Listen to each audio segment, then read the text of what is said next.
الحمد لله رب العالمين وصلى الله وسلم على نبينا محمد وعلى آله وصحبه أجمعين. أما بعد، فكما سمعتم هذا اللقاء موضوعه هو في الإمام مالك ومدرسة أهل المدينة كما سميت. والإمام مالك هو إمام أهل المدينة، إمام دار الهجرة وعالم أهل المدينة كما ذكر أيضا، وغير ذلك من الألقاب والأسماء. فبإذن الله الكلام سيكون مختصرا بل معتسرا، والوقت ضيق، فحتى لا نطيل عليكم سنقف بعض الوقفات والفوائد والعبر، ابتداء من الكلام عن الإمام هو بنفسه صلى الله عليه رحمة الله والرضوان، ثم بعد ذلك سننتقل إلى المدرسة التي كان ممثلا لها، ولا نقول التي أسسها، ربما من الأخطاء عند كثير من عامة الناس كأنه هو الذي أسس هذه المدرسة. لا، هو ورثها وطورها ورتبها، ربما زاد لها ترتيبا كما زاد لها غيره ممن بعده ترتيبا وتنقيحا إلى آخره. Donc je disais, comme vous l'avez certainement entendu, cette rencontre elle a pour thème l'école ou l'imam Malik et l'école malikite. L'imam Malik, lui et sa biographie, et son école aussi avec sa méthodologie. Et ça c'est synonyme. Son école, ce qu'on appelle l'école malikite, où la méthodologie de l'imam Malik, ça revient au même. L'école, c'est la méthodologie. L'école de l'imam Ahmed, c'est la méthodologie de l'imam Ahmed. L'école de l'imam Abu Hanifa, c'est la méthodologie de l'imam Abu Hanifa. Et j'y reviendrai après, Inch'Allah. L'imam Malik qui a été surnommé l'imam al-Madina, ou l'imam dar al-Hijra, l'imam de Médine, l'imam de le lieu d'émigration du prophète sallallahu alayhi wa sallam, alimu ahli al-Madina, le grand savant de Ahl Madina, avec d'autres surnoms aussi qu'il a pu recevoir, et on va en voir d'autres, ou certains autres, Inch'Allah. Comme le temps est très très limité pour un sujet comme celui-ci, donc je vais m'efforcer d'être le plus bref possible en me donnant quelques jalons concernant tout d'abord la personne de l'imam Malik rahmatullahi alayhi, ou ensuite l'école de l'imam Malik rahmatullahi alayhi. Et je faisais une petite remarque d'ores et déjà, on ne dira pas l'école qu'a institué l'imam Malik ou qu'il a fondé, c'est pas juste. C'est une école, une méthode. École, c'est méthode. Le madhab, c'est une école qu'il avait en partie héritée de Médine, et c'est pour ça qu'on appelle ça l'école de Médine. Ahl Madina, fiqh Ahl Madina, il avait hérité de cela et il l'a transmise à d'autres qui ont continué de la faire évoluer pour que ça devienne ensuite ce qu'on a appelé un madhab ou une école. Et ça, j'y reviens après dans un deuxième temps. Donc le premier temps sur l'imam Malik rahmatullahi alayhi, et sur le deuxième temps, ça sera sur sa méthodologie, son école, qui est devenue ensuite ce qu'on a appelé le madhab al-Maliki. Et d'ores et déjà, je tiens à faire une précision concernant les traductions de madhab. Vous remarquerez que ce qui a été annoncé, c'est école, méthode, méthodologie, c'était aussi dans le titre. Et je préfère ce titre-là, d'ailleurs, ce mot-là, méthodologie, méthode, manhaj. Et je n'aime pas la traduction rite, rite malikite, rite hanafite, rite kada. Le rite, c'est le nusuk, c'est l'adoration, ta'abbud, les rites. Et ça laisserait penser qu'il y a une religion malikite et une autre religion hanafite et une autre religion kada, si on prend le mot tel quel ou rapidement. Or, il n'en est rien du tout. Il n'en est rien du tout. C'est des questions qui reviennent surtout à des choix de méthode ou d'autres raisons. Peut-être on aura l'occasion d'en parler aussi. Et peut-être que ça sera l'occasion, Allahu A'lam, j'espère avoir le temps, de faire une petite parenthèse aussi sur la question de tamadhhub. Est-ce que le fait de suivre une école est contradictoire avec le fait de suivre la sunna ou ceci ou cela? Vous savez, les questions qui passionnent un petit peu les débats quelquefois. Donc j'espère avoir le temps d'aborder ça aussi. نسأل الله تعالى البركة في الوقت. Déjà en préambule, أولا كمقدمة، الكلام خاص يكون 50-50 ولا أكثر بالفرنسية. إذا لاحظنا الحضور 50-50. إذا شفنا شي اعتبارات أخرى 50-50. إذن كمقدمة، عندما نتكلم عن الإمام مالك رحمة الله عليه، باش نفهموا شكون هو الإمام مالك رحمة الله عليه، مالك بن أنس، غير نسمعوا كلام بعض الأئمة المعاصرين له اللي عاشوا في وقته في زمانه، وكذلك بعض من جاء بعده من أئمة المسلمين، يكادون يجمعون، يعني كلهم تقريبا لا يجدون إلا الثناء عليه. عندما يذكرون الإمام مالك يثنون عليه. أحد أئمة الحنابلة الشيخ الإسلام ابن تيمية ماذا يقول؟ يقول الناس مع الإمام مالك طائفتان، هؤلاء يوافقونه في اختياراته، إما في المذهب ككل أو في الاختيارات نتاعو، في الفتاوى نتاعو، وهؤلاء يخالفونه إما في المذهب، في المنهج، في منهجية التفقه والاستنباط، أو حتى في الفتاوى يخالفونه. لكن هؤلاء ليوافقوه ينصرونه، يؤيدونه، يدافعوا عليه، وهؤلاء ليخلفوه، هؤلاء يقدرونه ويعظمونه ويوقرونه. فهؤلاء يعظموه وينتصروا له ولمذهبه، هؤلاء خلفوه ولكن مع ذلك يعظمون شأنه ويقدرونه ويحترمونه. علاش؟ عارفين قدره، عارفين قدره. الحافظ الذهبي رحمة الله عليه صاحب سير أعلام النبلاء ماذا يقول؟ يقول الإمام مالك عنده منزلة خاصة بين العلماء. علاش؟ لأنه اجتمع فيه ما لم يجتمع في غيره. كثير من الخصال اجتمعت فيه. أولا طول العمر، هو عاش 86 سنة رحمة الله عليه، طول العمر. قال ثانيا علو الرواية. ما معنى علو الرواية؟ بينه وبين الرسول صلى الله عليه وسلم قليل من الوسائط. السلسلة الذهبية المعروفة، وهو أصح الأسانيد عند كثير من العلماء كالإمام البخاري. مالك يروي عن نافع، ونافع يروي عن عبد الله بن عمر عن النبي صلى الله عليه وسلم. إذن بين مالك والنبي صلى الله عليه وسلم شحال؟ زوج، نافع وابن عمر فقط. السلسلة الذهبية كما سماها غير واحد. إذن طول العمر، علو الرواية، يعني ما فيش كثير من الوسائط بينه وبين الرسول صلى الله عليه وسلم، وهذا طبعا هو أقرب إلى الصحة وأوثق. لو كان خبر فلان يخبرني بأن فلان خبروا بأن فلان خبروا بأن فلان خبروا بأن فلان دار، ويجي واحد آخر يقول لي أنا شفت هذا اللي دار، شكون اللي غادي نصدق أكثر؟ هذا اللي شافه مباشرة، ولا اللي يكون بيني، ليجعلني بيني وبين صاحب الواقعة يعني أقرب. هذا يتسمى علو السند عند العلماء، علو الرواية. قال فهم وذهن وعلم. قال تزكية جميع العلماء كلهم زكاوه، قالوا مالك ما تسألش عنه، هو يسأل عني.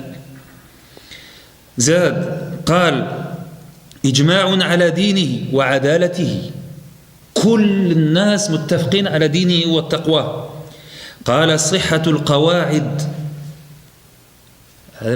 غادي نتكلموا عليها، في المنهجية المنهج صحة القواعد وتقدم في الفتوى الآراء نتاعو لما كان يفتي فتوى نتاعو هي مقدمة على غيره.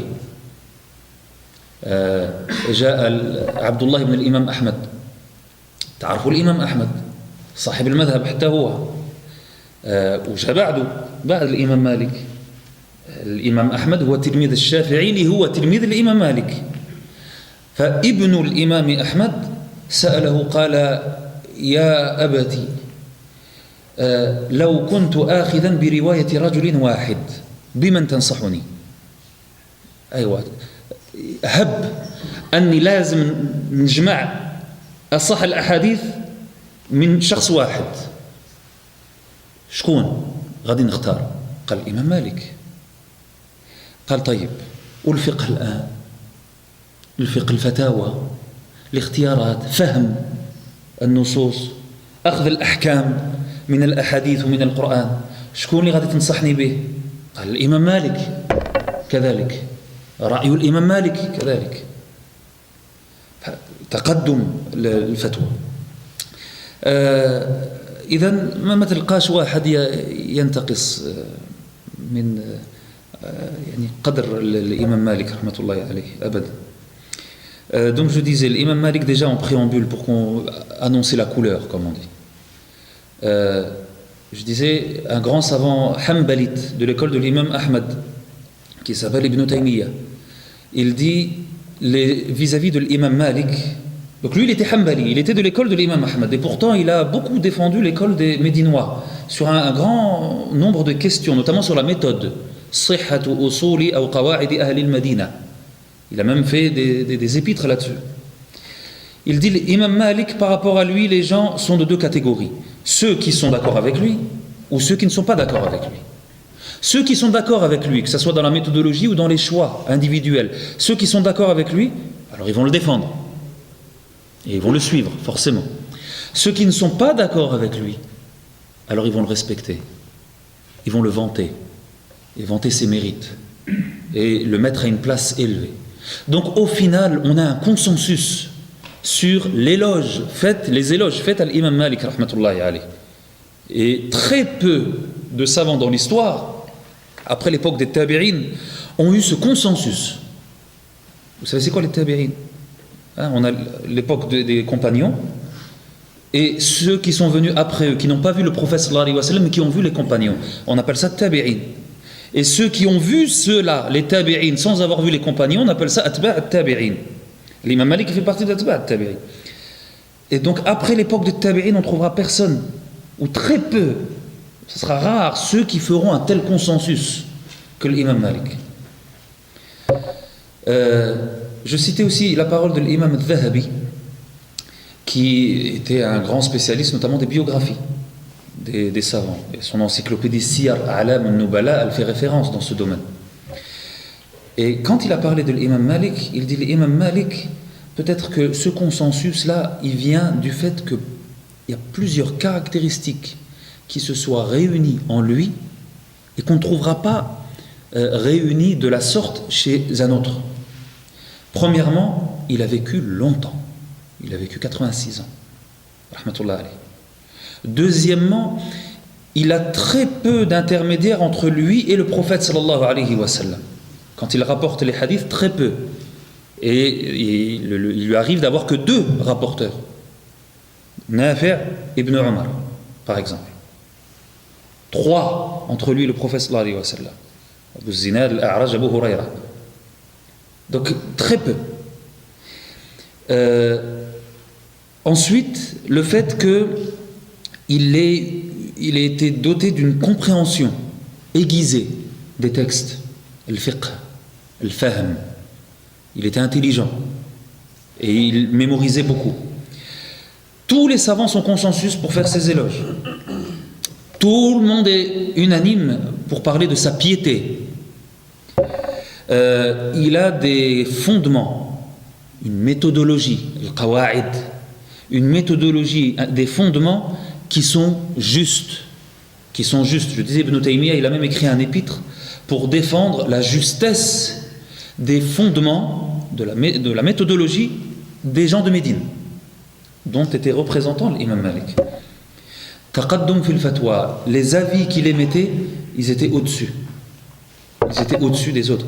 Je donnais une autre anecdote, c'est quand le fils de l'imam Ahmad, rahmatullahi alayhi, est venu voir son père, qui était le plus grand muhaddith à son époque, avec quelques autres, comme Ibn al-Madini ou alors Ibn Ma'in. Et il les avait dépassés en plus, l'imam Ahmad. Son fils est venu le voir en lui disant: si je devais me contenter des hadiths rapportés par une seule personne, tu me conseillerais qui? Il aurait pu dire moi. Il lui a dit les hadiths de Malik, qu'a rapporté l'imam Malik, que lui-même rapporte dans son Musnad. L'imam Ahmad, dans son encyclopédie, sa compilation de hadiths, le Musnad, il a rapporté les hadiths rapportés par Malik dans le Muwatta, avec deux intermédiaires, un ou deux intermédiaires entre lui et l'imam.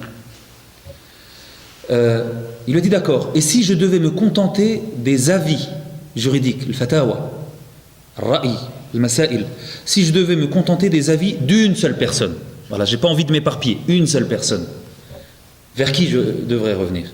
Il lui a dit l'imam Malik aussi.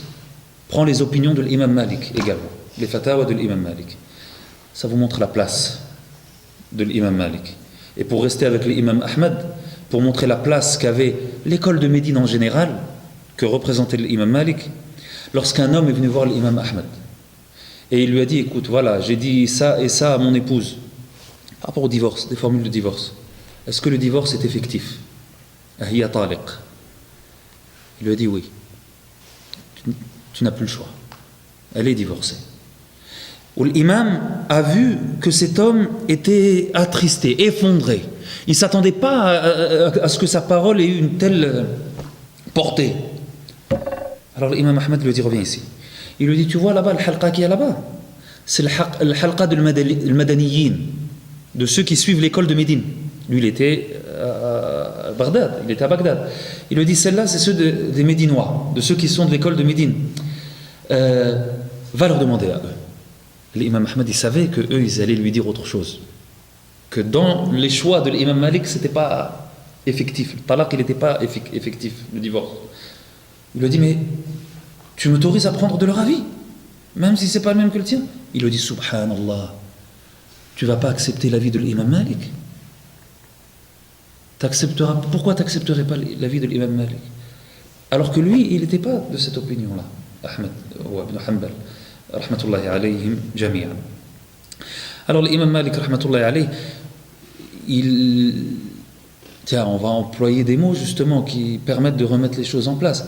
Il fait partie des imams des salaf. C'est pas qu'il fait partie des salaf salih. Vous savez, quand on dit on suit la voie des salaf, ouais, c'est celui dont on suit la voie. Il fait partie de ceux-là. Il fait partie des plus grands des salaf. Là, tout de suite, la discussion complètement aberrante de dire: est-ce que je suis l'imam Malik ou je suis les salaf? L'imam Malik, c'est l'un des maîtres des salaf. Rahmatullahi alayhi.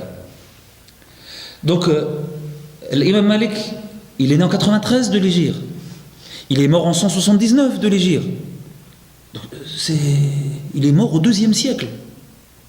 Rahmatullahi alayhi. Donc on est vraiment dans l'époque du départ. Un point important concernant sa vie, la famille, déjà. Donc il a une famille déjà qui était bien ancrée dans le taqwa, ou l'imama, ou l'ilm. Son arrière-grand-père était un compagnon qui avait participé à toutes les batailles, si ce n'est Badr, avec le prophète sallallahu alayhi wa sallam. Son grand-père fait partie de ceux qui ont enterré Uthman ibn Affan, radiyallahu anhu wa ardah. Donc il était un des proches de Uthman, au point où il fait partie de ceux qui l'ont lavé, qui l'ont porté, qui l'ont enterré. L'imam Malik a appris les sciences religieuses très tôt. Après la dizaine d'années, il s'est plongé dans l'apprentissage, bien sûr, de le Coran, et c'était le seul moyen pour commencer. Et ensuite, il a été apprendre chez les savants de Médine, les plus grands savants de Médine. Et on ne pourrait même pas les compter. Lui-même, il dit: ma mère, il était avec sa mère, c'est sa mère qui l'a élevé. Ma mère me faisait beau pour aller voir Rabi'at al-Ra'i. Elle lui disait, vas-y, va chez Rabi'a, mais apprends de son comportement avant même d'apprendre de sa science. خذ من أدبه قبل أن تأخذ من علمه. Déjà, elle lui mettait on va dire les priorités, plutôt que priorité. الأدب قبل العلم، الأدب مع العلم، ça va ensemble. L'ilm sans adab, c'est pas du ilm à la base. Ou l'adab sans ilm, ça sera un adab qui sera, on pourra, si ça à la limite ça pourrait exister. C'est une forme, si l'adab c'est l'ilm. J'aime pas trop en général quand on met des barrières là où il n'y a pas besoin de mettre, ou là où il ne faut pas mettre de barrières. Où on met des ça ou ça. Là c'est ça et ça. C'est le et, c'est pas le o. Va, prends l'adab, observe-le. Son ilm, si vous voulez, pour expliquer ce que je veux dire. Vois le ilm qui rayonne de lui, de son comportement, avant de voir le ilm qui sort de sa bouche. Min al-hal qabla al-maqal, comme on dit. Prends, voilà. Et ça, c'est un ilm. C'est de la science. Il dit, j'allais voir Nafi'. Kuntu asma'u min Nafi'in wa ana saghir hadith as-sin wa huwa yuhaddithuni. Et il m'enseignait. Nafi' il était connu pour être un peu sec. كان له حدة الإمام نافع مولى عبد الله بن عمر. كان له نوع شيء من الحدة. وكان مالك مع ذلك رحمة الله عليه كان يصبر عليه. لأن عنده همة. علو همة. فأخذ من مشايخ كثيرة ابن شهاب الزهري محمد بن مسلم بن شهاب الزهري اللي قال فيه الإمام الشافعي قال لولا الزهري لذهبت السنن من المدينة. الزهري هو من شيوخ الإمام مالك. الزهري يقال هو أول من جمع حديث رسول الله صلى الله عليه وسلم في كتاب، لكن غير مرتب، هو غير جمع الروايات. وقالوا الخليفة عمر بن عبد العزيز هو الذي أمر بجمع سنن رسول الله صلى الله عليه وسلم وأهل المدينة. إذن أخذ عن الزهري وأخذ عن القاسم بن محمد ابن أبي بكر الصديق ابن أبي بكر الصديق رضي الله عنه، ويعني عدد جعفر الصادق جعفر بن محمد وهكذا. يعني أخذ عن كثير من أئمة المدينة، وتقريبا وصل بلغ 20 من عمره وتصدر للفتوى. يجلس في المسجد ويفتي الناس يسولوه وهو يجيب. لكن متى بعد أن أجيز من قبل 70 من علماء المدينة، 70 من أئمة المدينة قالوا له الآن تقدر سير خذ حلقة الآن جلس افتي يعني افتي للناس. L'imam Malik rahimahullah a appris très jeune, comme je le disais, et il allait voir les savants. Il a pris aussi de Nafi' Mawla Abdullah ibn Umar, celui qui était au service de Abdullah ibn Umar pendant une trentaine d'années, et donc il a pris beaucoup. La plupart des hadiths rapportés d'Ibn Umar, ils passent par Nafi', un des grands savants de Médine, Nafi'. Il était un peu sec d'ailleurs, il était connu pour être un peu sec. Malik rahimahullah, malgré la sévérité de l'imam Nafi', il patientait, il continuait à apprendre. C'est pas à la moindre remontrance ou à la moindre dureté, dans ce cas-là moi j'apprends pas si c'est comme ça. Il faut savoir ce que tu veux. Tu veux apprendre ou là tu veux pas apprendre. Si tu veux apprendre, patiente.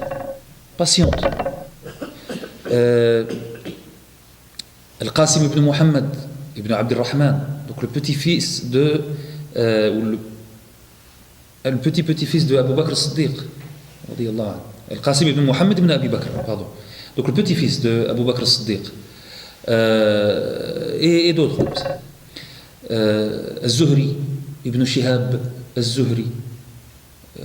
Une autre citation d'un savant hanbali, toujours le même, Ibn Taymiyyah, il a dit Lam yuhfaz anhu ghalat. Az-Zuhri, on ne connaît pas de lui la moindre erreur dans les hadiths, dans les fatwas, dans Az-Zuhri. Al-Shafi'i a dit à son sujet, si ce n'était Ibn Shihab Az-Zuhri, donc c'est un des enseignants de Malik, un des principaux enseignants de Malik, si ce n'était Ibn Shihab Az-Zuhri, toutes les traditions du prophète sallallahu alayhi wa sallam qui existaient à Médine auraient été perdues. On dit que c'est le premier à avoir compilé les hadiths du prophète sallallahu alayhi wa sallam, sous l'ordre de Omar ibn Abdul Aziz. Le premier à avoir compilé, sans que ce soit classé, mais le premier à avoir compilé les hadiths du professeur Sallam, Ibn Shihab. Et d'autres disent d'autres personnes contemporaines d'Ibn Shihab az-Zuhri. Je passe sur l'apparence physique de l'imam Malik, on n'a pas le temps. Un des traits de caractère, une des caractéristiques de l'imam Malik, c'est le grand respect qu'il avait pour l'ilm et pour le hadith. Et en retour,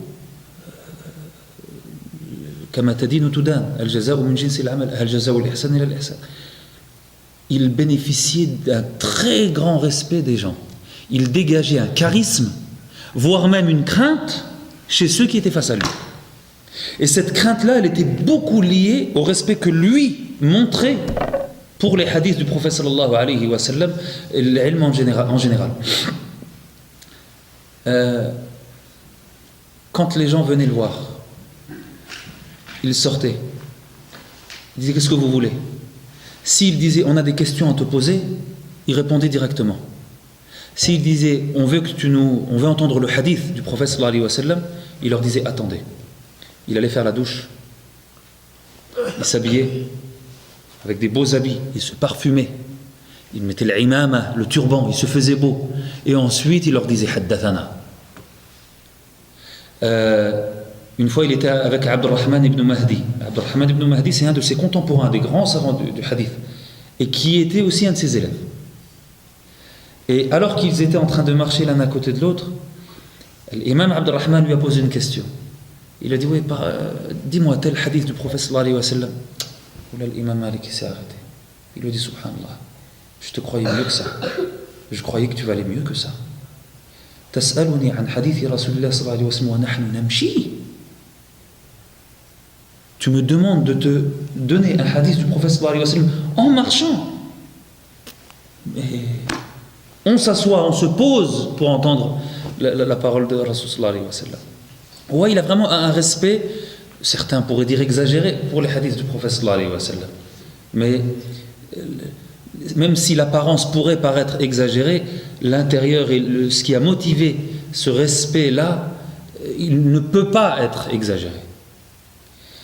Puisqu'il résulte du respect pour le prophète sallallahu alayhi wa sallam. Quand un calife, et je crois que c'était Al-Mansour, lorsqu'il est venu et il l'a interpellé dans le masjid al-Nabawi, alors qu'il était dans le halqa, il l'a interpellé, Ya imam, kada kada. Il a dit, Ya amir al-mu'minin, ama sami'ta Allah, وقال ترفع صوتك عند رسول الله عند قبره يعني أما سمعت الله سبحانه وتعالى يقول يا أيها الذين آمنوا لا ترفعوا أصواتكم فوق صوت النبي وكما أنه لا يرفع الصوت عنده في حياته لا يرفع عند قبره بعد مماته.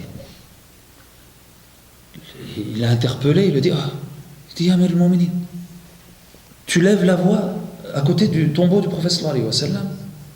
N'as-tu pas entendu qu'Allah subhanahu wa ta'ala dit, oh vous qui avez cru, n'élevez pas la voix au-dessus de Rasul sallallahu alayhi wa sallam. Wa la tajharu lahu bil qawl kajahri ba'dikum li ba'd. Ne parlez pas fort avec lui comme vous parlez entre vous, fort. Il dit, c'était valable de son vivant, c'est valable après sa mort aussi.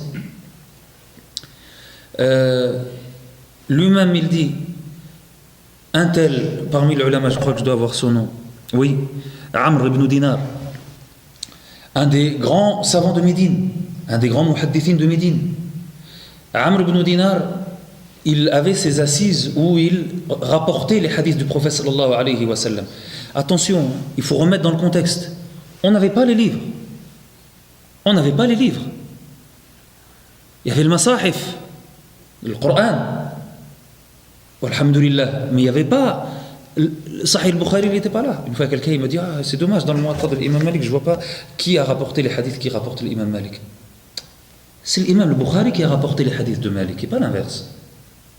C'est l'imam al-Bukhari qui, avec 2 voire 3 intermédiaires, a rapporté les hadiths selon un tel, selon Malik. Et avec la chaîne de transmission qui se poursuit jusqu'à Rasul sallallahu alayhi wa sallam. Donc Malik, il était avant. L'imam al-Bukhari, c'est l'élève de l'imam Ahmad. Qui est l'élève de Shafi'i et qui est l'élève de Malik? Donc attention, il n'y avait pas ça. Donc c'était un trésor que d'avoir quelqu'un qui pouvait rapporter. Voilà, j'ai entendu un tel qui m'a rapporté qu'un tel, qui a rapporté qu'un tel, que le prophète sallallahu alayhi wa sallam a dit.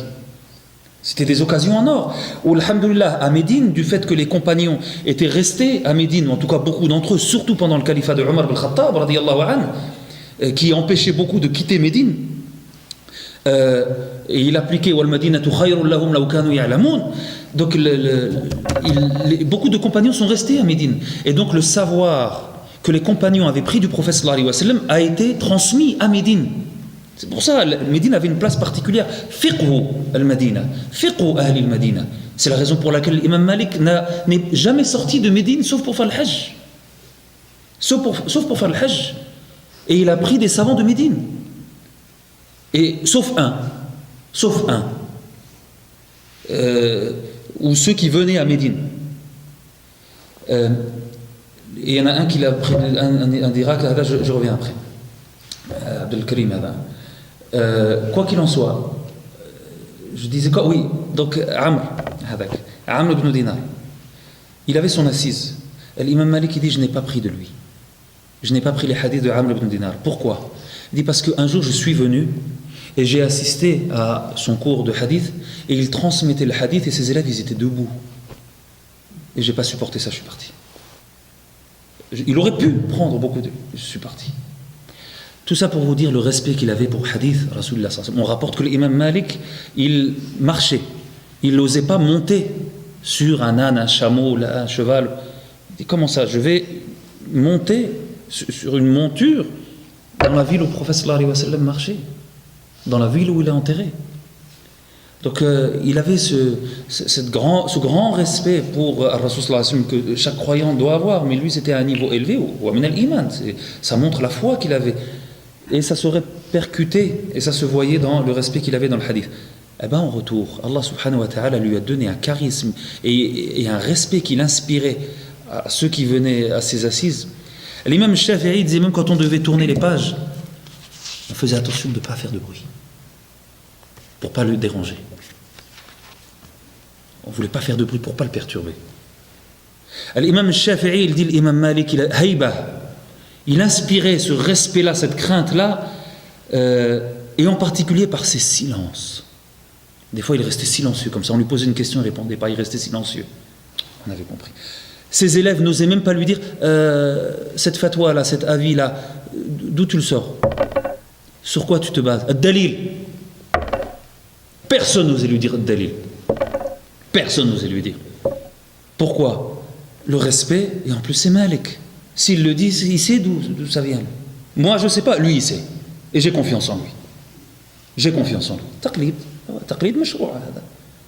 Fas'alu ahla dhikri in kuntum la ta'lamun. On suit celui en qui on a confiance quand on n'est pas, quand on ne sait pas. Mais c'était Imam Malik, une fois il était dans une assise et ses élèves ils ont commencé à voir sa couleur changer. Et encore plus. Et il se retenait. Et il se retenait. Et après, à la fin, ils lui ont dit qu'est-ce qui s'est passé? Il lui a dit je crois qu'il y a un scorpion qui m'a piqué, ou là une bête qui m'a piqué un certain nombre de fois. Pourquoi tu t'es pas arrêté? Il a dit je n'osais pas arrêter les hadiths du prophète sallallahu alayhi wa sallam. Jusqu'à ce que je termine le halqa. Donc il s'est laissé piquer par une bête, hashara ou la kada. Et certains disent même que il y a un scorpion qui l'a piqué. Parmi les traits de caractère aussi, al-wara'. Il avait de la retenue, la piété dont je parlais, la retenue. Et ça se voyait dans sa méthodologie. Quand on parle de méthodologie, il y a la méthodologie purement scientifique, mais il y a aussi la méthodologie, ce que je disais, le spirituel avec la science. L'akhlaq, samt. Donc le wara', la retenue qu'il avait. Et ça se voyait où? Le fait qu'il n'ose pas se mettre assis pour donner des fatwas, répondre aux questions avant qu'il n'ait eu l'aval de ses maîtres et de ses pairs. 70, comme je vous le disais. Parmi les signes de sa retenue, le nombre incalculable de fois où il disait « La adri » je ne sais pas. Un de ses élèves, je ne sais plus si c'était Ibn Wahb ou là, qui disait si je voulais je ne sais plus si je l'ai écrit, si j'avais voulu écrire à chaque fois, ou si j'avais écrit à chaque fois que l'imam Malik a dit la adri, j'aurais rempli des pages et des pages et des pages juste avec la adri, la adri, la adri. Et il y a l'anecdote bien connue, et elle s'est certainement répétée aussi, où il y a des gens qui sont venus de très loin pour lui poser, certains disent d'Irak, pour lui poser une quarantaine de questions, et il en a répondu qu'à 6, 5, 4, il y a plusieurs récits, c'est pour ça que je pense que c'est peut-être plusieurs fois que ça s'est passé, où il a dit la adri, où il a répondu, et le reste, les 35, ou la adri, la adri, la adri. Et quand ils lui ont dit, mais on est venu de loin, tout le monde attend la réponse de Malik, qu'est-ce qu'on va faire, qu'est-ce qu'on va leur dire? Dites-leur que Malik a répondu la adri, c'est tout, la adri. Lui-même disait, il faut que les ulama éduquent leurs élèves à la adri, avec la adri. Il faut que ça se transmette, ça, cette mentalité de la adri, je ne sais pas, je ne sais pas. Quand je ne sais pas, je dis je ne sais pas. Allahu a'lam nisful ilm kama yuqal. Donc ça c'est quelque chose qui était remarquable aussi chez lui. Sa retenue, elle se voyait dans sa méthodologie de transmission du hadith. Vous savez qu'il y a un débat chez les savants du hadith, ce qu'on appelle riwayatul hadith bil ma'na. Est-ce qu'on a le droit de transmettre un hadith en substance? En substance. Voilà, tant que le sens c'est le même, voilà, même si c'est pas tout à fait les mots exacts, parce que j'en suis plus sûr, mais le sens à peu près. Et il y a deux écoles, riwayah bil ma'na, entre ceux qui autorisent avec des conditions, que la personne connaisse l'arabiya, qu'il connaisse bien les hadiths, qu'il soit connu pour connaître les hadiths, que ça ne change pas le sens, etc.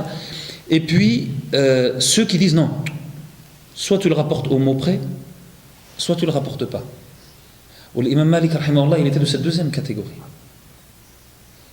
Ou quand il y a un doute, tu le signales. Et c'est pour ça, des fois, dans les hadiths du Muwatta ou dans d'autres livres, vous voyez Aou, wa subhanallahi walhamdulillahi tamla'ani, Aou tamla'u, comme dans l'Arba'in Nawawiyah, il y a ce hadith, Aou tamla'u. C'est pas le prophète sallallahu alayhi wa sallam qui a dit Aou tamla'u. C'est un des rapporteurs de la chaîne de transmission qui ne sait plus si le prophète sallallahu alayhi wa sallam a dit tamla'ani ou alors est-ce qu'il a dit tamla'u. Le sens revient au même.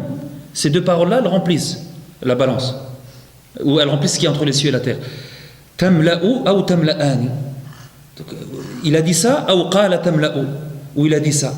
Voilà, la rigueur, l'amana, ad-dabt, fi riwaya. Dans la terminologie du hadith, on appelle ça ad-dabt. La précision, l'exactitude dans la transmission du hadith. Donc l'imam Malik, rahimahullah, il était très sévère là-dessus. Parmi ses traits de caractère aussi, c'est la place qu'il avait parmi ses contemporains. Et j'y faisais allusion tout à l'heure. Il a été surnommé Alim Ahl al-Madina, le savant de Ahl al-Madina. Il y a un hadith qui est rapporté par l'imam al-Tirmidhi, qui a été considéré comme Hassan. كاين واحد حديث حسنه الإمام الترمذي وكثير من الحفاظ ضعفوا هذا الحديث أن النبي صلى الله عليه وسلم أشاد بعالم أهل المدينة وأن الناس يوشكون أن أو يوشك أن تضرب بالأكباد الإبل أو يضرب الناس أو كذا أو كما قال صلى الله عليه وسلم فلا يجدون إلا عالم المدينة قالوا هو مالك. كل من يعني أول هذا الحديث فسر هذا الحديث قالوا هو مالك. شكون اللي غادي يكون في طبقة شيوخه في الجيل تاع شيوخه كانوا عدد من الأئمة اللي نقدروا نسميوهم هو إمام المدينة ابن شهاب نافع الفقهاء السبعة وفلان وفلان. بعد الإمام مالك في الجيل اللي بعده كثير نقدروا نسميه إمام المدينة، لكن في عصر الإمام مالك ما كانش واحد في منزلته، كان بوحده في هذه المرتبة، فلذلك قالوا هو هذاك هو هذاك. Je disais, le hadith qu'a rapporté l'imam Tirmidhi et qu'il a considéré comme bon, le prophète sallallahu alayhi wa sallam dit voilà, il viendra un jour où les gens viendront de partout pour chercher donc l'ilm, ils ne trouveront que le savant de Médine. Ce hadith-là, beaucoup l'ont déclaré faible. Certains l'ont déclaré bon, comme l'imam Tirmidhi. Mais tous ceux qui ont interprété ce hadith-là, en le considérant comme faible, et donc en considérant le fond, en disant mais malgré tout le fond est juste, historiquement, ça s'est vérifié, ou ceux qui le considéraient comme bon, ils disent que c'est l'imam Malik.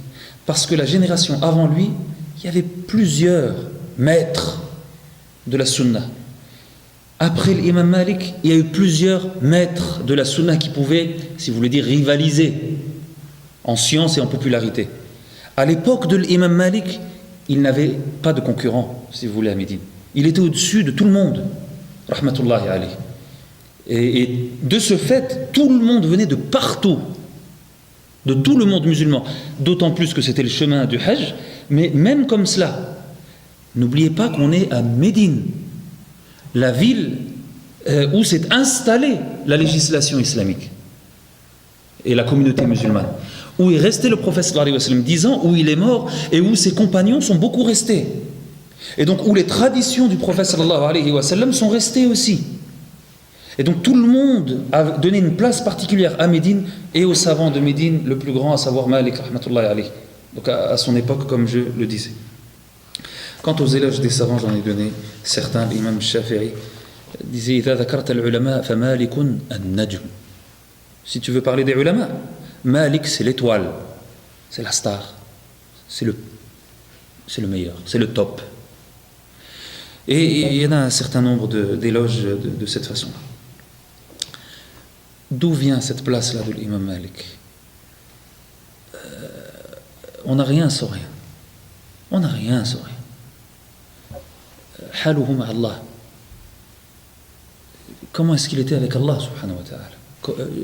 Je faisais allusion au grand respect qu'il avait pour le hadith de Rasulullah sallallahu alayhi wa sallam.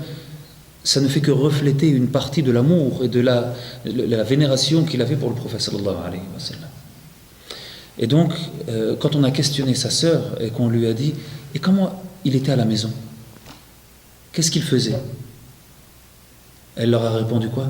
« Kana yaqdi awqatahu ma'a al-mushaf » Il passait son temps avec le mushaf.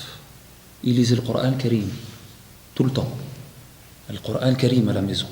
Il passait son temps avec le Coran Karim. On en revient encore une fois à la base. Le Coran Karim.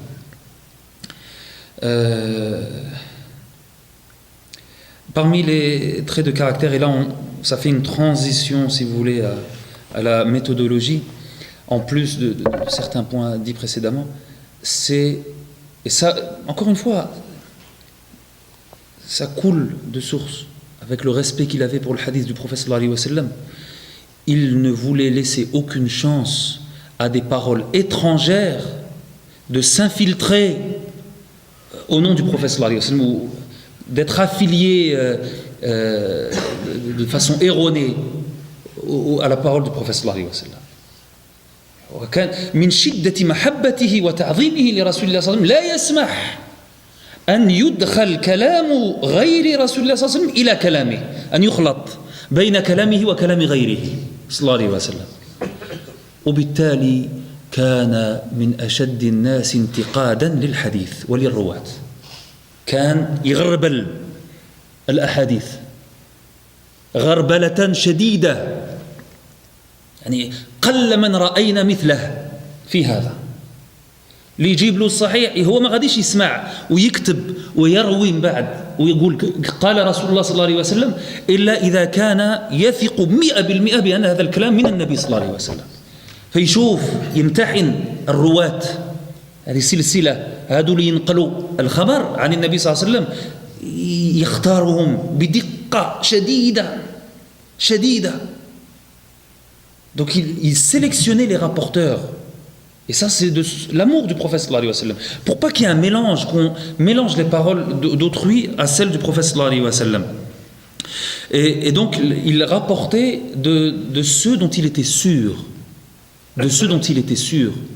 Et il y a beaucoup de ulama du hadith, je crois que c'était Nasa'i, des ulama qui sont venus après lui, Ahmad al-Nasa'i, qui sont venus après lui et qui étaient connus pour le tri, le jarh al-ta'dil, savoir les rapporteurs fiables et ceux qui ne le sont pas.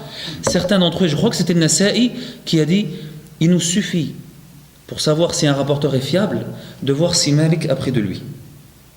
Si Malik a pris de lui directement, c'est qu'il est fiable. Dans le Muwatta, qui est la compilation de l'imam Malik des hadiths, tous ceux dont il a pris directement, le premier maillon, shuyukhu, donc c'est ceux dont il a pris le hadith, le premier maillon, juste après lui, tous sont fiables, tous sont sûrs, sauf un, Abdul Karim ibn Abil Mukhariq. Il n'était pas de Médine. L'immense majorité de ceux dont il a pris le hadith, je vous disais tout à l'heure, c'était des Médinois, connus, fiables, etc. Par contre, lui, il l'avait rencontré au Hajj. Il l'avait rencontré à Al-Masjid al-Haram. Et il avait vu en lui la piété. Il savait qu'en plus, c'était un Murabbi Atfal. C'était un éducateur des enfants, il leur apprenait le Coran. Et comme l'a dit Ibn Abd al-Barr, Gharrahu samtuh. Et donc il s'est laissé avoir, si vous voulez, par sa piété, par son caractère, par son éthique. Sauf que le problème, c'était au niveau de sa mémoire. Cet homme-là, il mélangeait un peu. Et donc c'est le seul rapporteur jugé faible par ceux qui sont venus après Malik, qui en ont su plus que lui sur cette personne-là qui venait d'Irak. L'imam Malik, il a dit, enfin il n'a pas dit, mais ceux qui sont venus après, il s'est fait avoir par son comportement. C'est le seul rapporteur qui n'est pas fiable de ceux qu'il a pris directement. Rahmatullahi alayhi. Il était très sévère, très très sévère. Lui-même dit, en montrant la mosquée du prophète sallallahu alayhi wa sallam, il y avait dans la mosquée du prophète sallallahu alayhi wa sallam, à certains de ces piliers-là, il y avait des gens qui rapportaient les hadiths du prophète sallallahu alayhi wa sallam. On aurait pu prendre n'importe lequel d'entre eux et leur demander à eux de faire la dua, l'istisqa. Tellement ils étaient pieux et tellement on avait confiance en leur piété au point d'avoir plus confiance en leur dua qu'en celle de quelqu'un d'autre. Et pourtant je n'ai pas pris les hadiths d'eux. Pourquoi ? Parce qu'ils n'étaient pas spécialistes dans la transmission du hadith. Je n'étais pas rassuré par rapport à l'exactitude, par rapport aux autres qualités du hadith. La piété, il n'y a rien à dire. Mais par rapport à l'exactitude, la sévérité dans le choix des hadiths, la sélection, etc., non. Donc, je n'ai pas pris de eux. Un grand nombre qu'il a mis de côté parmi les savants de Médine pour ça. Donc ça, c'est voilà. Comme je le disais, c'est une suite de l'amour qu'il avait pour le prophète sallallahu alayhi wa sallam et pour le hadith de Rasulullah sallallahu alayhi wa sallam. De même, concernant les actions qui n'étaient pas conformes au modèle du prophète sallallahu alayhi wa sallam, la sunna, les innovations, il faisait partie des plus sévères pour préserver la tradition du prophète sallallahu alayhi wa sallam et celle des sahaba radiyallahu anhum. Et donc il faisait partie des plus sévères sur tout ce qui était nouveau, al-bid'a. Quand quelqu'un il a voulu faire l'ihram, il a voulu faire l'umrah ou le hajj, il a dit bon je vais faire l'ihram d'ici, de l'qabr, ou alors de l'rawda, d'ici, de la mosquée du prophète sallallahu alayhi wa sallam. L'imam Malik lui a dit non, le prophète sallallahu alayhi wa sallam il a fait de Dhul Hulayfa, tu vas le faire de Dhul Hulayfa. Ce qu'on appelle Abar Ali. Tu vas le faire de Dhul Hulayfa. Il a dit inni akhsha alaykum al-fitna, ou alayka al-fitna. Je crains pour toi le fitna. N'as-tu pas entendu Allah subhanahu wa ta'ala dire فليحذر الذين يخالفون عن أمره أن تصيبهم فتنة أو يصيبهم عذاب أليم. Et que ceux qui se détournent de ses ordres, qu'ils craignent le fitna et qu'ils craignent aussi un châtiment douloureux. Pareil pour ceux qui rabaissaient les sahaba radiyallahu anhum, ceux qui parlaient sur le destin, ceux qui l'istiwa. Tout le monde connaît l'histoire. Quand quelqu'un est venu voir, il le dit Ar-Rahmanu ala al-arsh istawa. Kayfa istawa? Comment ça, istawa? Il a baissé la tête, les perles de sueur qui coulaient de son front. Il lui a dit Al-istiwa ghayru majhoul. L'istiwa, on sait ce que c'est l'istiwa, sous-entendu dans la langue arabe. Wal-kayfu ghayru ma'qoul.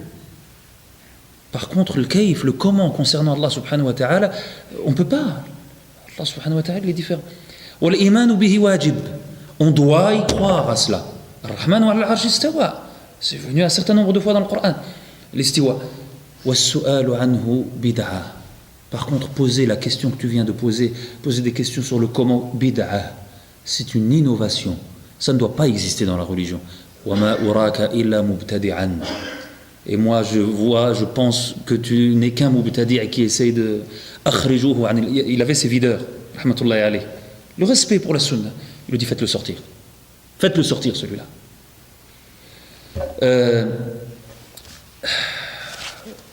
Concernant le Muwatta, très rapidement, oui, par rapport à sa mort, donc ceux qui rapportent, qui étaient là, ils disaient qu'il ne cessait de faire tashahhud, shahada, la ilaha illallah, la ilaha illallah.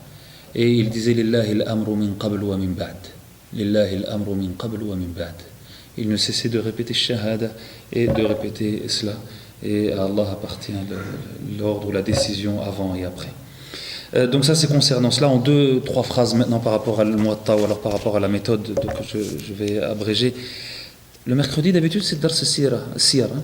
C'est ça, ou là c'est le dimanche, Dars Siyar, ce que vous faites d'habitude avec Sheikh. C'est plutôt le mercredi ou là plutôt le dimanche, Siyar? Hein? C'est les deux? Ah, c'est les deux. Ah, c'est samedi. Le muhim. Donc Siyar. Concernant maintenant la méthodologie, il est 8h30 ou il est 9h30. هذه أنا سوسي سلا غرتني هذه خدعتني هذه. Concernant la méthodologie, on a entendu beaucoup de cela. L'imam Malik rahmatullahi alayh, quand on regarde le Muwatta, bon, l'imam Malik il a eu plein d'élèves et le Muwatta, encore une fois, le travail de tri, etc. Le Muwatta, c'est son chef-d'œuvre, c'est la compilation de hadiths, mais pas que. Mais il a cessé de le revoir, revu et corrigé. Vous avez déjà vu sa première édition, deuxième édition, pendant 40 ans. Il n'a cessé de revoir, corriger, avancer, reculer, enlever, rajouter, ou kada, ou kada. On dit qu'au début de le Muwatta, il y avait 10 000 hadiths. Au début, dans le Muwatta, il avait compilé 10 000 hadiths. Pour ensuite descendre, jusqu'à on dépasse les 1000 et quelques, selon les versions. Certains ont dit si ce n'était pas l'imam Malik qui était mort, c'est le Muwatta qui aurait disparu parce qu'il n'arrêtait pas d'enlever. L'imam Malik dans le Muwatta, si je me base sur la version de Yahya ibn Yahya qui l'a côtoyé avant sa mort, il y a les hadiths du prophète sallallahu alayhi wa sallam, il y a les fatawa des compagnons et principalement les jugements des califes Abu Bakr, Omar, Uthman, les califes qui étaient à Médine. Vous savez qu'Ali, après, il s'est délocalisé à Al-Koufa, radiyallahu anhum ajmaïn. Vous avez des citations de Sahaba, ce qu'on appelle mawqouf. Vous avez des hadiths où, pour ceux qui disaient des hadiths faibles dans le Muwatta, ce qu'on appelle marasil, vous avez des hadiths où la chaîne de transmission est interrompue, il manque un maillon. Et c'est le maillon du Sahabi, le dernier maillon avant le prophète sallallahu alayhi wa sallam. Mais tous trouvent des chaînes de transmission ailleurs. Lui, il l'a rapporté tel quel parce qu'il avait confiance. Il avait confiance. Un des tabi'in, donc ceux qui ont côtoyé les compagnons, il dit le prophète sallallahu alayhi wa sallam a dit. Lui, il n'a pas vu le prophète sallallahu alayhi wa sallam. Il n'a pas entendu le prophète sallallahu alayhi wa sallam. Mais pourtant, l'imam Malik, s'il l'a rapporté, c'est qu'il avait confiance. Et effectivement, ceux qui sont venus après, comme Ibn Abd al-Barr, il y en a une 60aine de ça. Il les a trouvés, les chaînes de transmission. Sauf pour 4. Et quelqu'un d'autre a trouvé le sens de ces 4-là ailleurs. Il y a ce qu'on appelle Balagat. L'imam Malik il dit j'ai entendu que le prophète sallallahu alayhi wa sallam a dit, que Abu Bakr a dit, que un tel a dit, parmi les Sahaba. Mais c'est pareil. Donc c'est ces 60-là. Le Marasil, c'est ces 60-là, le Balagat. Et puis vous avez les fatawa des gens de Médine, les grands savants de Médine, où il dit et un tel a été questionné sur ça, il répondait ça. Et un tel a répondu. Et puis des fois il donnait son avis. En dernier lieu, il donnait son avis. Et là vous avez dans le Muwatta, et on a questionné ce qu'on appelle Masail à l'imam Malik. On a questionné l'imam Malik sur ça, il a répondu ça. Il a répondu ça. Il a répondu ça. Et ces Masail, et j'ai conclu par ça, elles montrent d'une part le fiqh de l'imam Malik. Des fois vous avez des chapitres entiers où il n'y a aucun hadith. Juste ses avis à lui. Dans la version de Yahya. Surtout en ce qui concerne le mu'amalat, les achats, les ventes, etc., le hudud. les actes socio-culturels, si vous voulez, ou commerciaux. Beaucoup, que des fatawa. Et là, vous remarquerez, d'une part, le fiqh, la compréhension, le niveau de savoir de l'imam Malik, mais aussi le pragmatisme et la contextualisation de l'imam Malik. Il était connecté avec son milieu. Rahmatullahi alayhi. À Médine, c'est comme ça. À Médine, il faut faire comme ça. Et si ça devait être autrement, alors ça serait comme ça. Surtout que, en parlant là-dessus, sur ce point-là, et c'est celui par lequel je conclus, donc, l'imam Malik, il avait dans sa méthodologie quelque chose dont il se distinguait des autres, en tout cas en partie, c'est la place qu'occupaient les avis des savants de Médine quand ils étaient unanimes. Pour lui, il considérait que c'était la sunna. Pour lui, il considérait que c'était la sunna. Si tous les savants de Médine étaient d'accord sur quelque chose, il dit c'est ça la sunna. Si quelqu'un vient lui dire oui mais on rapporte que le prophète sallallahu alayhi wa sallam a dit ça et c'est pas pareil, lui il disait moi chez moi à Médine alayhi al-amalu indana ahl baladina lam ara ikhtilafan inda ahli baladina ou kada. Il n'y a pas de divergence chez les gens de mon pays. Wa hakada wajadtu al-amala inda ahli baladina. Plein de formules qui reviennent à peu près au même pour dire non, chez moi c'est comme ça que ça se passe. Ici à Médine c'est comme ça que tous les savants font. Ça ne veut pas dire qu'ils rejettent la sunna, a'oudhu billah, comme certains peuvent dire, des ignorants. On a entendu ce que les gens disent sur l'imam Malik. Comment est-ce que les savants du hadith parlent de l'imam Malik?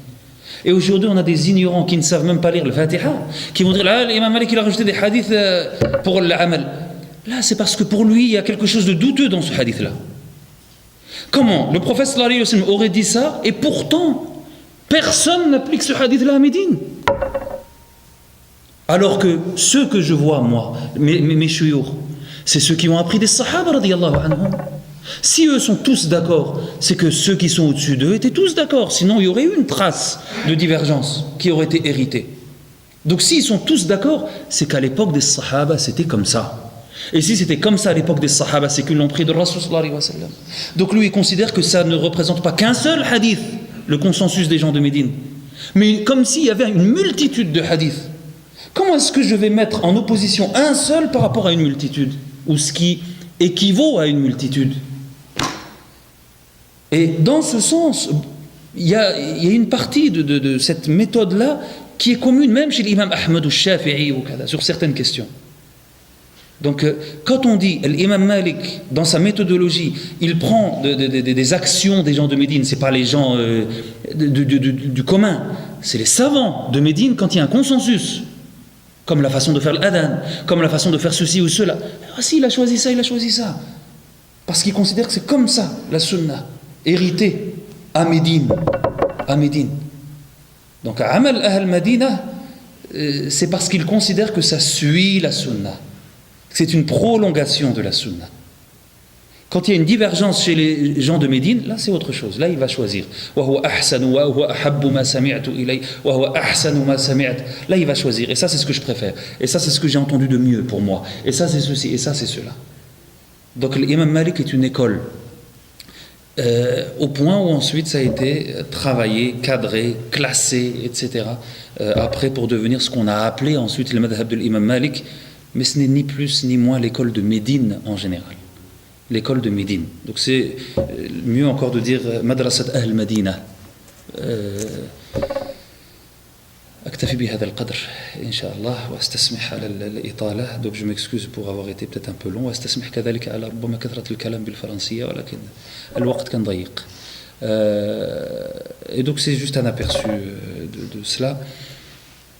سبحانك اللهم وبحمدك نشهد أن لا إله إلا أنت نستغفرك ونتوب إليك سبحان ربك رب العزة عما يصفون وسلام على المرسلين والحمد لله رب العالمين وصلى الله وسلم على محمد وعلى آله وصحبه أجمعين.